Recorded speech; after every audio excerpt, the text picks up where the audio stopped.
అది సమూయేలు గ్రంథం 2వ సమూయేలు 3:1 చూడండి ఫాస్ట్గా.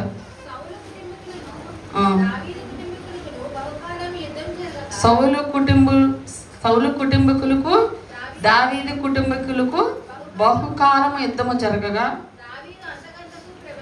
దావీదు అంతకంతకు ప్రబలను, సౌలు కుటుంబం అంతకంతకు నీరసించును. ఇక్కడ 2 కుటుంబాలు కనిపిస్తున్నాయి, జాగ్రత్తగా వినండి. ఈరోజు మానవులు వర్ధిల్లాలి అని ఆశపడుతున్నారు, కానీ జరుగుతున్నది ఏంటంటే అంతకంతకు దిగజారిపోతుంది పరిస్థితి. అంతకంతకు మేము ఇలా ఇంకా బాగుంటామేమో అనుకుంటే ఇంకా పరిస్థితులు మారిపోతున్నాయి, అమ్మ పరిస్థితులు ఇట్లా అయిపోతున్నాయి అని చెప్పే మాటలు మేము వింటూ ఉంటాం. అయితే దేవుడు ఎప్పుడు కూడా ఆశీర్వదించే దేవుడు, దేవుడు ఎప్పుడు కూడా మనల్ని వర్ధిల్ల చేసే దేవుడు, దేవుడు మనల్ని దీవించే దేవుడు అండి. అయితే ఎలా ఉంటే దీవిస్తాడు అంటే ఇక్కడ దేవుడు ఎలాంటి మనస్తత్వం ఉన్న వాళ్ళని దీవిస్తాడు, ఆ మనస్తత్వం మనం కూడా కలిగి ఉంటే ఏమవుతాం? దీవించబడతాం. మరి మనమేమో మరి ఆ మనసు కాకుండా వేరే మనసు ఉందనుకో, దానికి దేవుడేం చేయలేడు. అయితే దీవించబడాలని ఆశ ఉన్న వాళ్ళందరూ కూడా మనం చేయవలసింది ఏంటి అనేది నేను టగటగటకు చెప్తే ఎక్కువ వివరించే సమయం లేదు కాబట్టి అదే 3వ అధ్యాయంలోనే పక్క పేజీ 5:10 చదవండి. 5:10 5వ అధ్యాయం 10వ అధ్యాయం.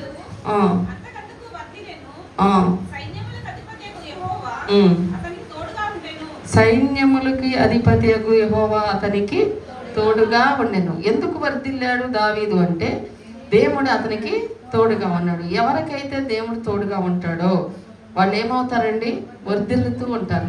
దేవుడు ఎప్పుడు తోడుగా ఉన్నాడంటే మన యొక్క పరిస్థితి, మన యొక్క హృదయ స్థితి బాగోనప్పుడు, మన బ్రతుకులో దేవుడికి చోటు లేనప్పుడు, మన బ్రతుకులో దేవుడికి విరోధమైంది మనం చేస్తున్నప్పుడు దేవుడు ఉండడు. ఇప్పుడు 2 మనుషులు కలిసి వెళ్ళాలనుకో, ఎవరన్నా మార్కెట్కి వెళ్తున్నాం తోడు రమ్మంటాం. తోడు రమ్మన్నప్పుడు నువ్వు అలా తిడతావంటే వాళ్ళు నీతో వస్తారా? గొనుగుతా ఉండి సరుగుతూ ఉండి ఉంటే వాళ్ళు రారు. ఎందుకంటే నువ్వు వాళ్ళకి నచ్చినట్టుగా బ్రతకలేదు, నువ్వు నచ్చినట్టుగా ఉండవు కాబట్టి ఈ సోదితో ఎవరు వెళ్తారో అనుకుంటారు. మనుషులే రానప్పుడు పరిశుద్ధుడైన దేవుడు, సృష్టికర్త అయిన దేవుడు మనకు తోడుగా ఉండాలంటే మన బ్రతుకులో ఏముండాలనేది చెప్తాను. ఇప్పుడు మీరు తగడగా తీయండి 2వ సమూయేలు అదే 5:22. ఇందాక 1 ఫిలిస్తీయులు మరలా వచ్చి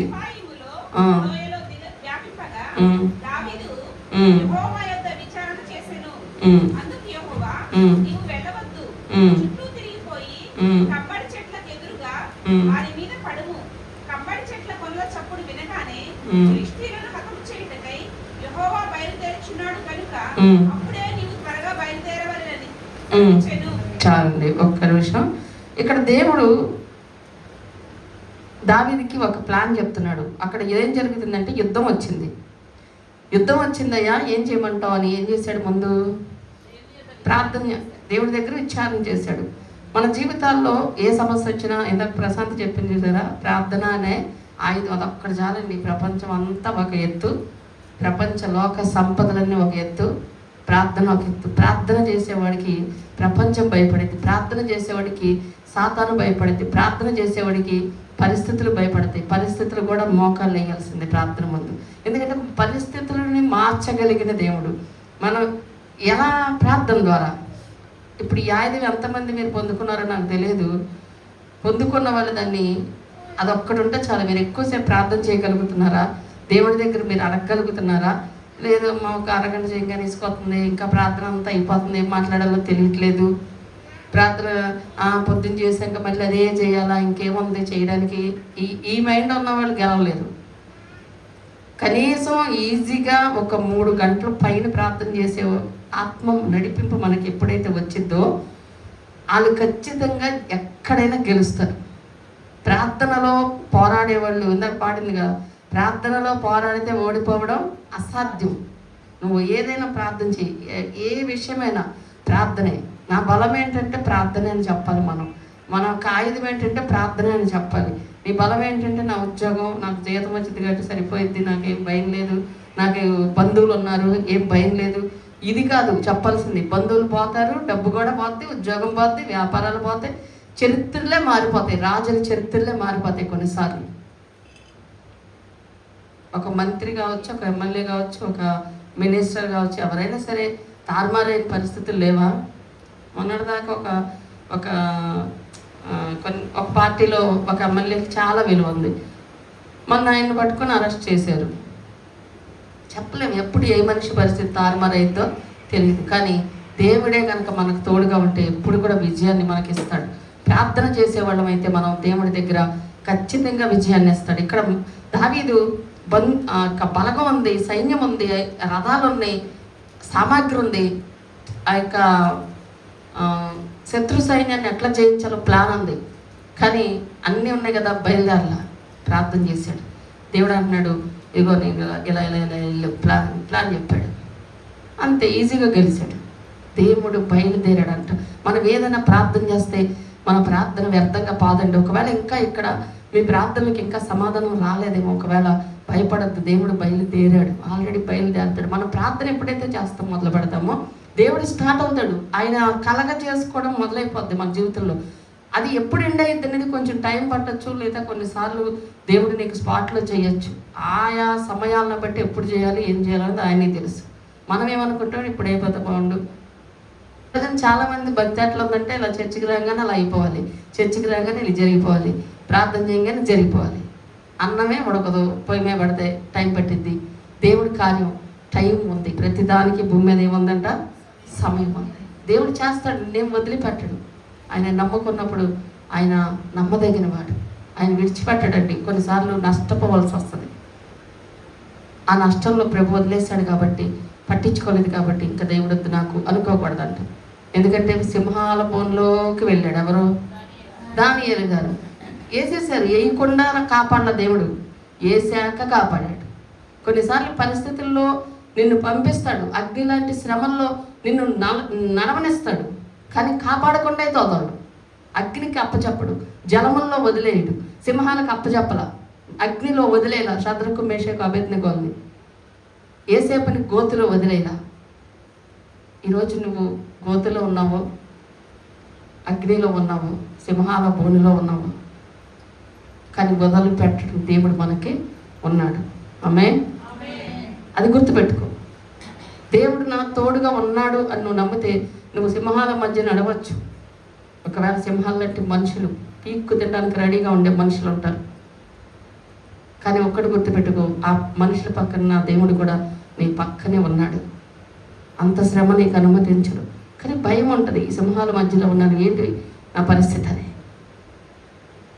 మనం దేవుణ్ణి చూడలేం. కొన్నిసార్లు మనం పరిస్థితుల్ని చూస్తూ ఉంటాం, ఎదురుగా అవే ఎక్కువ కనిపిస్తూ ఉంటాయి.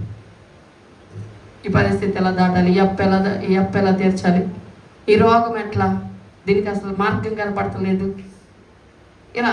కానీ దేవుడు అద్భుతంగా ఒక సొల్యూషన్ దేవుడి మనకి ఇస్తాడు. దావీదంట దేవుడి దగ్గర ఏం చేశాడు, విచారణ చేశాడు. దావీదు ఎందుకు వర్ధిల్లాడంటే చెప్తున్నా, విచారణ చేసే మనసు. రాసుకుని నోట్స్ రాసుకోండి. దావీదుకున్న మనసు ఏంటి వర్ధిల్లడానికి అని అక్కడ హెడ్డింగ్ పెట్టుకొని ఒక పాయింట్ ఏమని రాసుకోవాలి. అతని దగ్గర ఉన్న ఫస్ట్ పాయింట్ ఏంటండి, దేవుడి దగ్గర విచారణ చేసే మనసు, ప్రార్థన చేసే మనసు. ఓకే, రెండోది కూడా చూడండి, అదే 6వ అధ్యాయము 12వ వచనం కూడా చూడండి.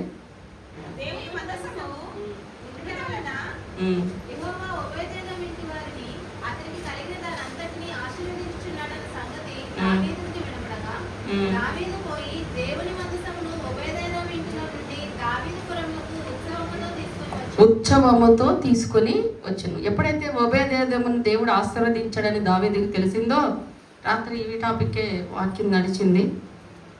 అయితే దాన్ని ఎలా తీసుకొచ్చాడు, మళ్ళీ ఉత్సవముతో ఒక ఘనంగా తీసుకొచ్చాడు. దేవుడు కూటమి పెట్టుకుంటున్నామంటే, దేవుడు సంబంధించింది ఏదైనా మనం చేస్తున్నామంటే ఏదో సింపుల్గా కాదు. అలానే బేభత్సమైన ఖర్చులు, వ్యర్థమైన ఖర్చులు పెట్టమని నేను చెప్పను. దేవుణ్ణి గణపరిచే విధానం. ఆయన ఎవరండి, ఆయన సర్వ సృష్టికి ఆధారభూతుడు, సర్వ సృష్టిని మరి మాటతో చేసినవాడు. మనల్ని ఆయన స్వహస్తాలతో మనల్ని తయారు చేశాడు. ఆయన ఒక మాట చెప్తే చాలు, ఈ భూమి మీద ఈ నీళ్ళు ఆగవు, నిప్పు ఆగదు, పంచభూతాలు అంటారు కదా, ఈ పంచభూతాలను కంట్రోల్ చేయలేరు ఎవరు కూడా. మొన్న వెనుజులాలో భూకంపం వచ్చింది, వరదలు వచ్చినాయి, మొత్తం ఇల్లు ఊళ్ళు కొట్టుకుపోతున్నాయి. ఒక వరద వస్తే మొన్న విజయవాడలో మొత్తం మునిగిపోయింది. నీళ్ళు ఆపగలమా, నిప్పు ఆపగలమా? కానీ ఆయన ఒక మాట సెలవిస్తే సముద్రం కూడా, తుఫాను కూడా ఆగిపోద్ది. అలాంటి సృష్టికర్త మనం ఎంత గౌరవించాలి ఆయన్ని, ఎంత ఘనంగా చూడాలి ఆయన్ని. ఆ గౌరవం, ఆ పవిత్రమైన ప్రేమ, భయం మనం ఆయన పట్ల ఎప్పుడు కూడా కనపరచాలి. దావీదుకి ఆ మనసు ఉంది, అందుకే వర్ధిల్లాడు. అదే తర్వాత 7 అధ్యాయం 1 వచ్చిన ఫాస్ట్గా.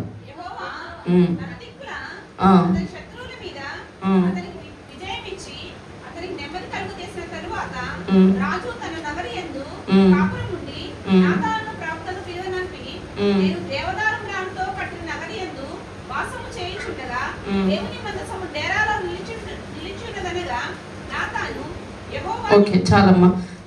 ఇక్కడ ఏమంటే దావీదు ఆలోచన చేస్తున్నాడు. చక్కగా పెద్ద ప్యాలెస్ కట్టుకున్నాడు, దేవదారు మ్రాణులతో కట్టించాడు. ఇంకా తనకి ఏం అవసరం, దేవుడి మందిరం ఎక్కడ ఉంటే ఆయనకి ఎందుకు? మనమైతే కొంచెం ఎదిగితే అసలు దేవుడి మందిరం పట్టించుకోరు కొంతమంది, దేవుడి మందిరాల అవసరాలు పట్టించుకోరు, సేవకుడి అవసరాలు పట్టించుకోరు. సేవకుడి అవసరం అంటే మా ఇంట్లో అవసరాలు కాదండి. అసలు సేవకుడు ఎంత ప్రయాసపడుతున్నాడు, ఏ విషయంలో బాధపడుతున్నాడు, ఏ విషయంలో వాళ్ళు చింతపడుతున్నారు, ఏ అవసరం ఉంది వాళ్ళకి, పాపం పనలేకపోతున్నారు, ఈ ఆలోచనలు ఉండవు. ఎదిగాక దేవుడు మనల్ని ఆశీర్వదించాక మనం ఆలోచన చేయాల్సింది ఏంటో తెలుసా? దేవుని మందిరంలో ఉన్న చూడాలి. దావీదు ఇక్కడ ఏం ఆలోచన చేస్తున్నాడు? నేనేమో మంచి ప్యాలెస్లో ఉన్నాను, నా దేవుడేమో మందసం డేరాలో ఉంది, ఏదైనా చెయ్యాలనుకుంటున్నాను అని ఒక సేవకుడిని పిలిపించి సలహా అడుగుతున్నాడు. ఈరోజు దేవుని మందిరం గురించి ఎంతమంది ఆలోచిస్తున్నారు? ఏదైనా కొరత ఉంది, ఆ కొరత గురించి ప్రార్థన చేస్తున్నావా? ఆ కొరత, దేవుని మందిరంలోకి వచ్చే వాళ్ళ గురించి, ప్రభా వాళ్ళని రక్తం ఇచ్చి కొన్నవాళ్ళయ్యా, ప్రార్థన చేస్తున్నావా? మొన్న ఆయన నన్ను పిచ్చతిట్లు ఇచ్చాడు. దేనికి చెప్తా వినండి. ప్రశాంతి వాళ్ళ కోవటం జరిగింది కదా. సరే, ప్రశాంతి వాళ్ళ కోవటం జరిగింది అని ఆనందంతో, సంతోషంతో నేను హ్యాపీగా ఇంటికి వెళ్ళాను. నేను ఎప్పుడు హ్యాపీగా ఇంటికి వెళ్తానో సాతానుగా నన్ను డిస్టర్బ్ చేయడానికి ఒకరు ఖచ్చితంగా రెడీగా పెడతాడు. అయితే ఆయన ఫోన్ చేసి ఆయన చూడడానికి వెళ్ళలేదంట. మొన్నే వాక్యం వచ్చిందా? మీరు నన్ను చూడడానికి రాలా. నన్ను చూడడానికి రానప్పుడు వాళ్ళ ఇంట్లో కూటం ఎందుకు పెట్టారు? వాళ్ళ ఇంట్లో కూటం పెట్టడం ఏంటి? వాళ్ళు బాగా కానుకలు ఇస్తారనా? నేను ఇవ్వలేనా? అబ్బో ఎన్ని మాటలు. మీ పాస్టర్లందరి సంగతి తేలుతా, మీ పాస్టర్లందరినీ టీవీలోకి ఈడుతా, మీ గురించి ప్రచారం చేస్తా, చర్చికి ఎవరిని రానివ్వను. వాళ్ళ ఇంట్లో మీరు ఎందుకు పెట్టారు? మీరు శనివారాలంతా వచ్చి అందరిలో బాగానే ఉంటున్నారు, వాళ్ళందరూ కానుకలు ఇస్తారు కాబట్టి. నేను ఇవ్వలేని కాబట్టి నన్ను చూడడానికి రాలా. ఒక మాట, ఒక లోకమా, ఇంకోటి ఏంటి, తిండికి రావాలా మేము అక్కడికి? తిండి కోసం వస్తాం అనుకున్నారా? గడ్డి తిన్నట్టు ఏంటమ్మా, గడ్డి తిన్నట్టు తింటున్నారు. ఇన్ని మాటలు నేను సరే అయ్యా సరే అయ్యా అవన్నీ భరిస్తా. ఆ ఫోను ఎవ్వరు నిజంగా నా ఓర్పుకి పరీక్ష అది.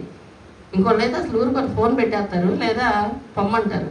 అన్నా సరే అయ్యా, నీకు బాధ కలిగిందేమో, నేను రాలేదని నన్ను క్షమించుకొని రేపు ఆదివారం వస్తానయ్యా అన్న. నువ్వు రావద్దు, నేను రాను ఇంకా చర్చికి. నేను నిర్ణయం తీసేసుకున్నా, నేను వేరే చర్చికి వెళ్ళిపోతా. సరే అయ్యా, వెళ్తే వెళ్ళయ్యా, పోనీ నేనేమన్నా, నేనేం బతిలాడను, రమ్మని, నువ్వు వెళ్తానుకుంటే వెళ్ళు. 10 మంది పాస్టర్లు వచ్చి నాకు ప్రార్థన చేశారు. ఈ వీధిలో పాస్టర్లు అందరూ వచ్చి నాకు ప్రార్థన చేశారు. నువ్వు రాలేదంటాడే. నేను అన్నా, అయ్యా నేను ఫోన్ చేశా నీ గురించి, నువ్వు లేవు, హాస్పిటల్కి పోయావన్నారు. మరి నేను నా ఇల్లు ఇక్కడ కాదు, విజయవాడ. అందుకే నేను కూడా ఈ వారం అంతా ఎదురు చూశాను, రేపు అనుకోవటానికి వస్తావు కదా, అప్పుడైనా మా ఇంటికి వస్తావని. సరే వద్దామని అనుకున్నాను. యథార్థంగా ఎత్తున బలిపేట మీద నుంచొని వెళ్దామని అనుకున్నానండి. సువర్ణ నేను కరెక్ట్గా ఇప్పుడు ఏమంటారు దాని, కాలనీ ఇలా ఎంట్రన్స్ ఉంటుంది కదా, ఇలా తిరిగిద్ది.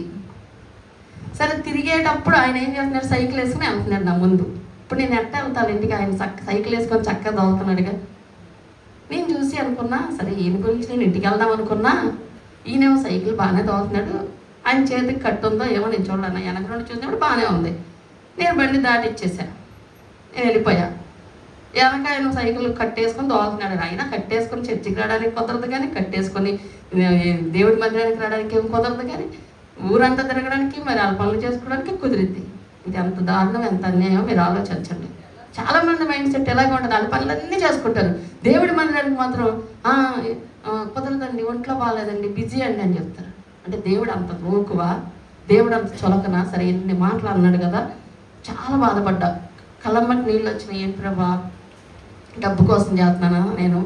సర్లే మూర్ఖుడు మొరటోడు ఏదో వాగాడులే అనుకుని వదిలేశాను. అసలు అందాం అనుకున్నా. నీ ఇంటికి వచ్చాను కదా, కోటం పెట్టాను, ఎంత ఇచ్చావయ్యా నాకు? 8,000 ఇచ్చావు, ఒక 5,000 ఇచ్చావా అని. ఎందుకో తెలుసా, వాళ్ళ ఇంట్లో కోటం పెట్టినప్పుడు అంతా నాకు ఇచ్చింది. సపోజ్ చెప్తున్నా, ఎవరైనా అంత ఇస్తారు.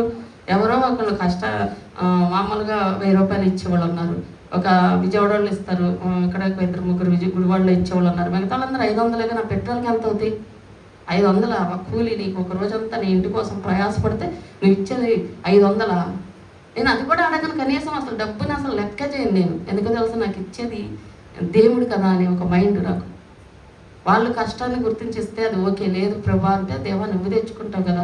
నాకు ఆ మైండ్ కూడా ఉండదు. నేను చెప్పను, ఎంత ఇవ్వండి. మన ప్రశాంతి ఎన్నిసార్లు అడిగింది, అమ్మ చెప్పాను మీకు? చెప్పను. ఎందుకంటే సార్ మనీ ఇంపార్టెంట్ ఇవ్వను నేను. అయినా అసలు లొడలొడ అనేసాడండి మాటలు.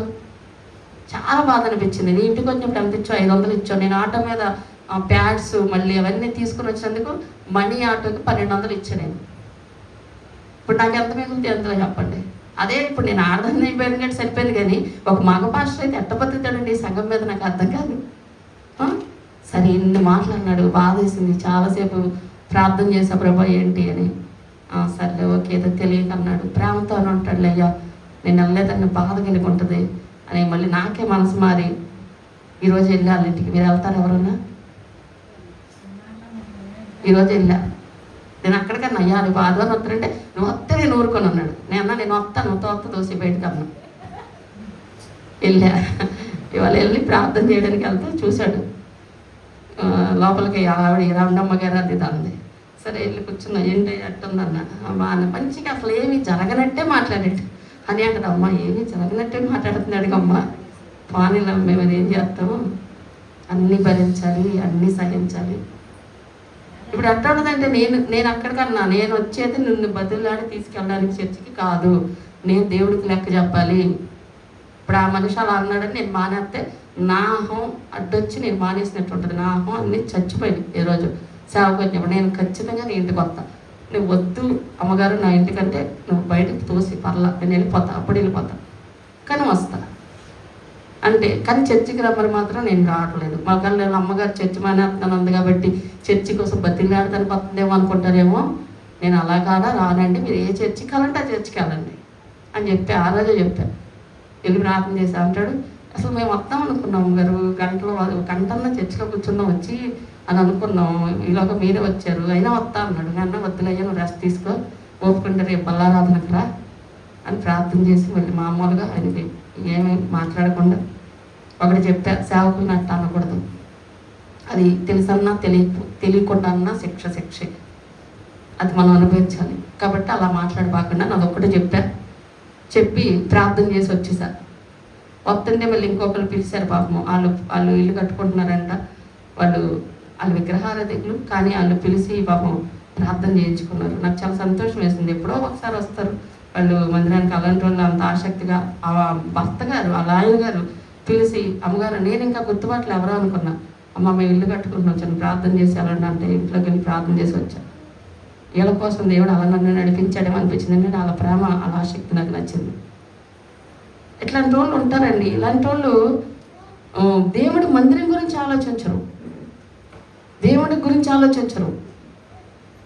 దావీదు ఇక్కడ ఏం ఆలోచిస్తున్నాడు? నేనేమో మంచి ప్యాలెస్లో ఉంటే నా దేవుడేమో డేరాలో ఉన్నాడు. ఆ మనసు చూడండి, ఆ మనసు దేవుడికి నచ్చింది, వర్ధిల్లా చేసిద్ది. అంత ప్రేమ ఉండాలండి దేవుడి మీద. నేనేదో మేమించి లాభం కోసం చెప్పట్లా. ఆ ప్రేమ ఉన్న మైండ్ దేవుడు చూస్తాడు, అది దేవుడికి నచ్చింది. దావీదు ఏం ఆలోచించాడంటే, ఇంకా నేను మంచి ప్యాలెస్ కట్టుకున్నాను, హ్యాపీగా బ్రతుకుదాం, నాకు ఇంకా దేవుడి మందసం ఎక్కడుంటే నాకెందుకు అనుకోలేదంటే, ఆయన ఆ మందసంలో దేరాలో ఉన్న ఆ దేవుని సన్నిధిని చూసి బాధపడి పాస్టర్ గారిని పిలిపించి అంటున్నాడంట, నేనేమో మంచి ప్యాలెస్లో ఉంటే నా దేవుడేమో డేరాలో ఉన్నాడు, అది నాకు నచ్చలేదు, నా దేవుడి కోసం నేను ఏదో ఒకటి చేయాలి, మందిరం కట్టాలి, ఏం చేయను అని అడిగాడంట. నీ ఆలోచన మంచిదయ్యా, కట్టు అన్నాడంట. కానీ దేవుడు ఎంత మాట్లాడతాడండి తర్వాత, నువ్వు కట్టద్దులే, నీ కొడుకుతో కట్టిస్తారని, అది వేరే విషయం. కానీ ఆ ఆసక్తి చూడండి, ఎందుకు వర్ధిల్లాడు దావీదు, తిరుగులేని చక్రవర్తిగా ఎందుకు దేవుడు ఆయన అంతగా విజయాలు ఇచ్చాడంటే మామూలు మైండ్ కాదు అసలు. ఎంతసేపు దేవుడు దేవుడు దేవుడు దేవుడు దేవుడు దేవుడి మైండే. ఈరోజు ఉందా అలాంటి మనసు? వర్ధిల్లాలనే ఆలోచన ప్రతి ఒక్కరికి ఉంటుంది. ఇగో ఈ మైండ్ ఉండాలి. తర్వాత అదే 9:1 ఫాస్ట్గా, ఇంకా రెండో చెప్పడానికి టైం ఉంది. ఏంటమ్మా? యోనాతానును బట్టి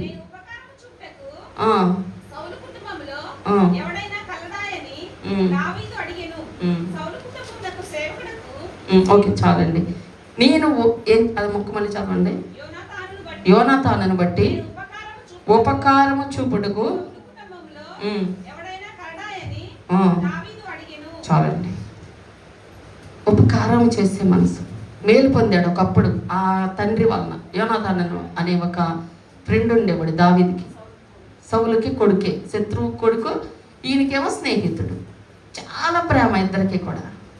అయితే ఆ యోనాతాన్ అనే ఆయనకి ఒక చిన్న పిల్లోడు ఉన్నాడు. ఆ పిల్లోడు యుద్ధంలో పరిగెడుతున్నప్పుడు పడిపోయి, ఆ ఆయా చేతులోంచి కింద పడిపోయి కాళ్ళు నుండి పడిపోతాయి. కుంటివాడుగానే ఆయా పెంచింది. చల్లా చెదురు అయిపోద్ది సౌలు చరిత్ర, ఎటోళ్ళడు పోతారు, అయిపోయింది. దావీదు రాజ్యం వెళ్తున్నాడు, దావీదు హయాంలో ఉన్నారు. ఇక దావీదే చక్రవర్తి, రాజ్యాలను గెలుచుకుంటూ వెళ్ళిపోయాడు. అసలు దావీదు అంటే ఫిలిష్తీయులు గడగడగడలా ఆడిపోయేవాళ్ళు. దావీదు వద్దు, యుద్ధం వద్దు, సంధికి వచ్చేస్తాం అనేవాళ్ళు. ఆ రేంజ్కి వెళ్ళిపోయింది దావీదు చరిత్ర. ఆ టైంలో దావీదు ఎప్పుడో యోనాతాను నాకు మేలు చేశాడు, ఇప్పుడు యోనాతానికి మేలు చేద్దామంటే అతను భూమి మీద లేడు, చనిపోయాడు.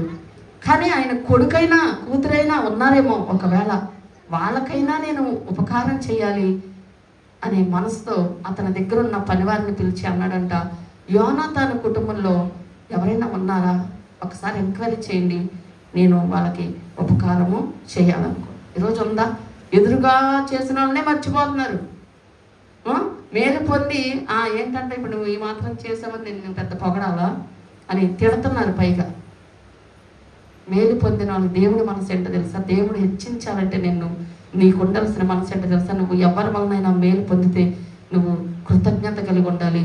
వాళ్ళకి ఏదైనా చేద్దామా, ఆ అవకాశం మనకు వస్తుందా, ఒకవేళ వస్తే దాన్ని వదులుకోకుండా, ఈ టైంలో వీళ్ళు ఒకప్పుడు నాకు మేలు చేశారే, ఒకప్పుడు నాకు సహాయం చేశారే, ఒకప్పుడు నన్ను ఆదరించారే, ఒకప్పుడు నాకు తోడుగా నిలబడ్డారే, ఒకప్పుడు నాకు అండగా నిలబడ్డారే, ఒకప్పుడు నాకు ఇదిగో దరిద్రంలో ఉంటే నాకు వచ్చి ధనసాయం చేశారే, ఒకప్పుడు నేను శత్రుభయంతో ఉంటే నాకు ఆదరణ కలిగి చేశారే, ఒకప్పుడు నాకు ఏ దిక్కు లేకుండా ఉంటే నాకు వీళ్ళు అండగా నిలబడ్డారే అనే మనసు ఉండి వాళ్ళకి మనం చెయ్యాలి అనే ఆలోచన ఉండడం కూడా దేవుడు మనల్ని హెచ్చరించడానికి ఒక కారణమైంది. కానీ ఈ రోజున చాలామంది మేలు పొందుతున్నారే కానీ మళ్ళా ఇక వాళ్ళ మొహం చూడరు. ఒకవేళ ఇల్లు పలానప్పుడు నీకు పలానా సాయం చేశాను కమ్మా, నాకు కొంచెం సాయం చేసా అంటే ఏమంటారు? పెద్ద చేసావులే, ఇప్పుడు నువ్వు అప్పుడు చేసావు, ఇప్పుడు చేయాలా అని అడిగే వాళ్ళు ఉన్నారు. చాలా తక్కువ మంది అండి కృతజ్ఞత కలిగి ఉంటున్నారు. దేవుడు ఇన్ని కార్యాలు చేస్తే దేవుడినే వదిలేస్తున్నారు. సేవకుడు అంత ప్రయాసపడి వాళ్ళ కోసం అన్ని మాటలు పడి, అన్ని నిందలు పడి, కడుపు కాల్చుకొని వాళ్ళ కుటుంబంలో ఏం జరిగినా ప్రార్థన చేస్తుంటే సేవకులు నానా మాట్లాడుతున్నారు. ఇలా ఎంతమంది కృతజ్ఞతలు ఎట్ట వదిలుతారు? ఈ మైండ్ దావీదుకి లేదు. దావీదు ఎలాంటి మనస్తత్వం అంటే దావీదుకి, ఇంకా లాస్ట్గా చూద్దాం, ఉపకారం చేసే మనసు. ఇవన్నీ మీలో ఉంటే దేవుడు మిమ్మల్ని కూడా ఇచ్చిస్తాడు. ఉపకారం చేసే మనసు, దేవుడి దగ్గర విచారణ చేసే మనసు, దేవుడి పట్ల ఆసక్తి కలిగిన మనసు, దేవుడి మందిరం పట్ల ఆసక్తి కలిగిన మనసు. తర్వాత అదే 24 సమూయేలు 24:6 సమూయేలు 24:6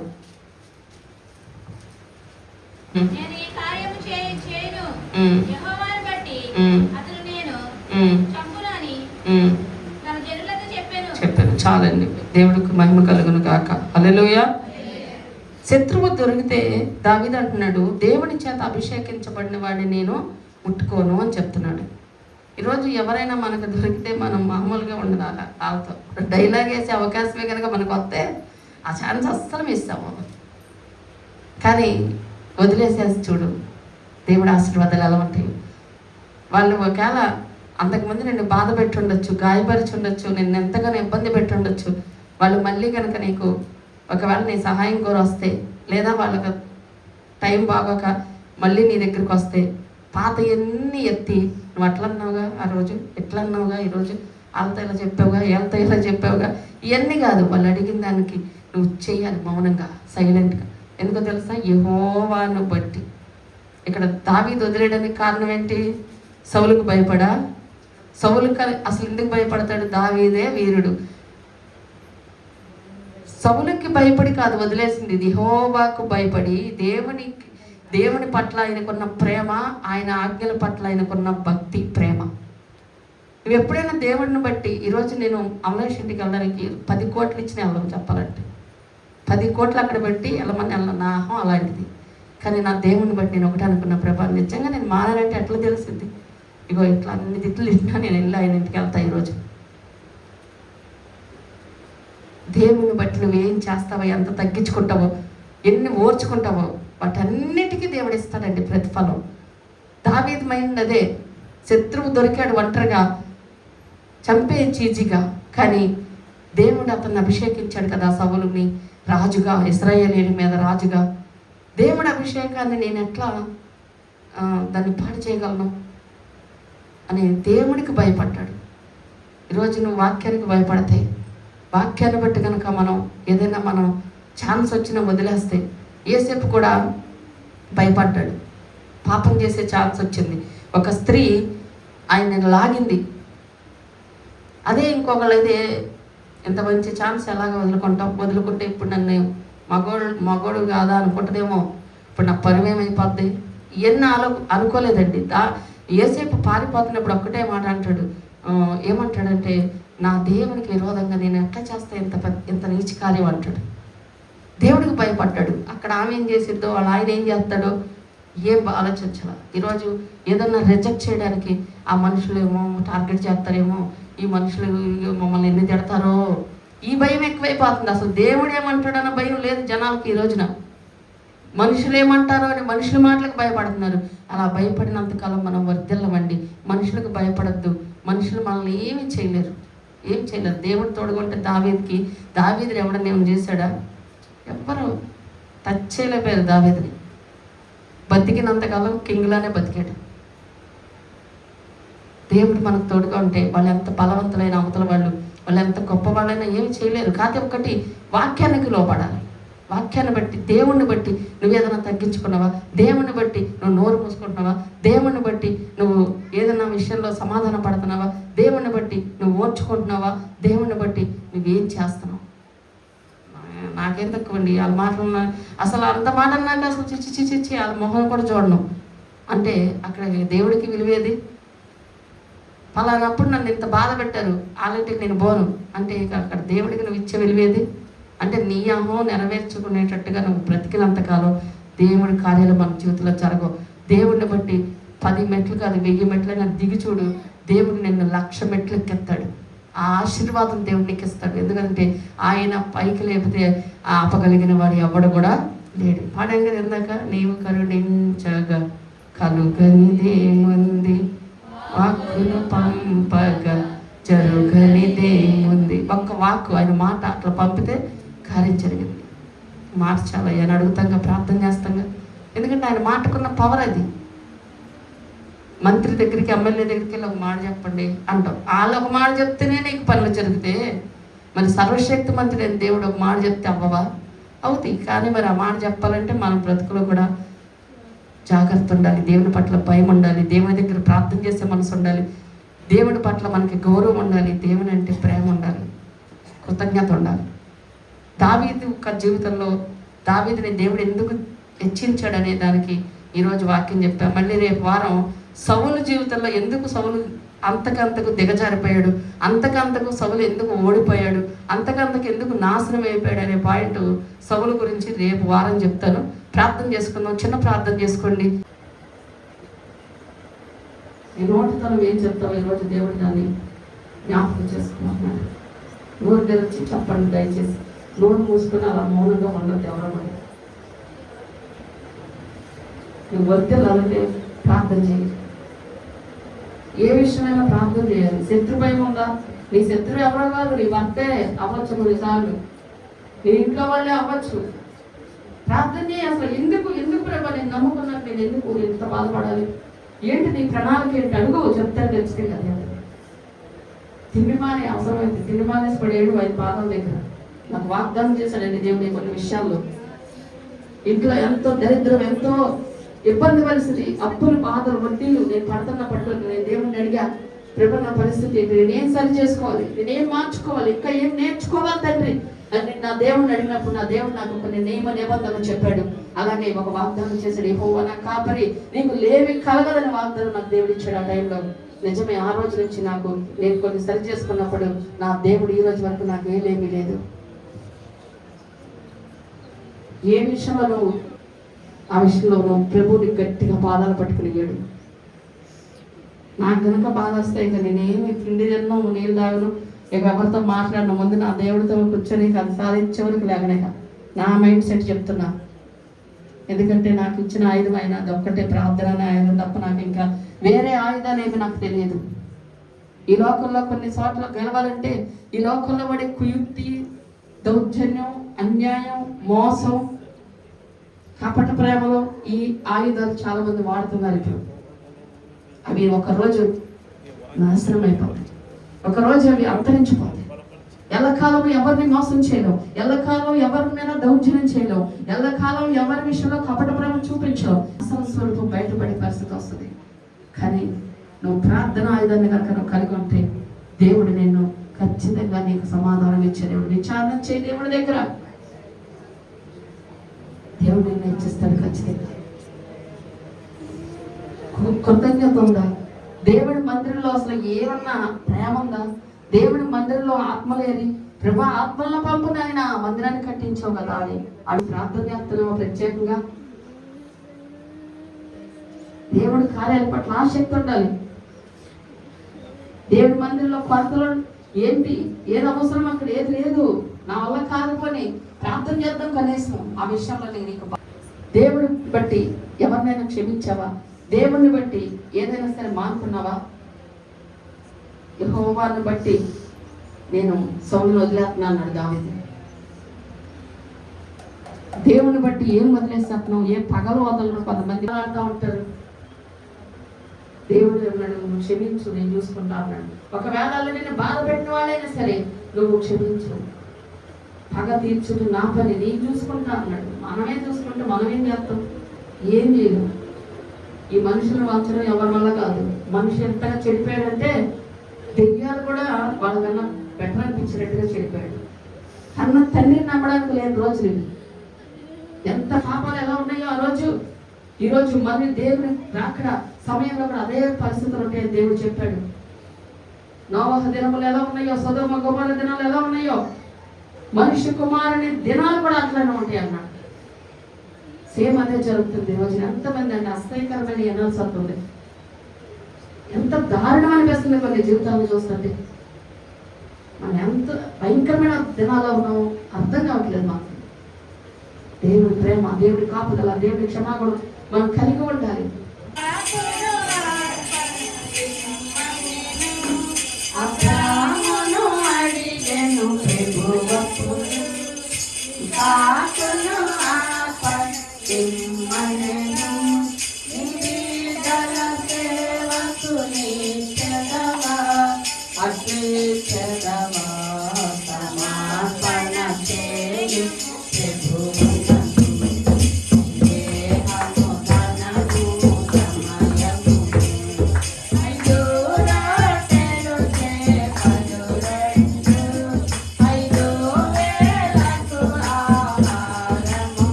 ఈ పరిశుద్ధ నామానికి స్తోత్రాలు నాయన. ఈ క్రమారాధన దీవించి ఆశీర్వదించండి. హాజరైన ప్రతి బిడ్డల మీద కూడా నిత్యానందం ఉండినట్లుగా మీరు సహాయం దయచే. సంఘంలో ఎవరెవరు నాయన తాగుబోతులు భక్తుల వలన, బాధ్యత లేని భక్తుల వలన నాయన పీడించబడుతున్నారు, వారి బంధకాలు తెరచండి నాయన, వారి కట్లు తెరచండి నాయన, వారిని ఆశీర్వదించండి నాయన. అయ్యా నీ కొందనాలు తండ్రి. మరి అలాగే ప్రయాసపడుతున్న వాళ్ళు వారి ఉద్యోగాల్లో, వ్యాపారాల్లో, మరి కూలి పనులకు, మరి అలాగే ఆటోలు, అలాగే మరి ఎవరెవరు ఏదైతే పని కలిగి ఉన్నారో వారి కష్టాధ్యతాన్ని మీరు ఆశీర్వదించండి. అలాగే ఎవరి బిడ్డలకి దేవుని భయాన్ని కలిగించండి అయ్యా. మా అందరికీ వాక్యానుసరమైన బ్రతుకు దయచేయండి అయ్యా. మనుషులకు భయపడకుండా నీకు భయపడే వారిని ఉండడానికి సహాయం దయచేయి. దావీదుకు కలిగిన మనసు మేము కలిగి ఉండడానికి సహాయం దయచేయి తండ్రి. ఇక్కడ చేరువచ్చిన ప్రతి బిడ్డలను దీవించి ఆశీర్వదించండి అయ్యా. ఎత్తబడిన కానుకలు కూడా నీ పరిచయంలో వాడబడుచుండగా అయా వారిని వేసిన వారి ప్రతి ఒక్క చేతిని మీరు ఆశీర్వదించండి. వారి కష్టాధ్యతలను ఆశీర్వదించండి. 5 రొట్టెలు 2 చిన్న చేపలుగా వారి కష్టాధ్యతలను ఆశీర్వదించండి. నీ సహాయము దయచేయమని యేసు రక్తాన్ని ప్రోక్షిస్తూ యేసు నామములో ప్రార్థిస్తున్నాము తండ్రి. ఆమేన్.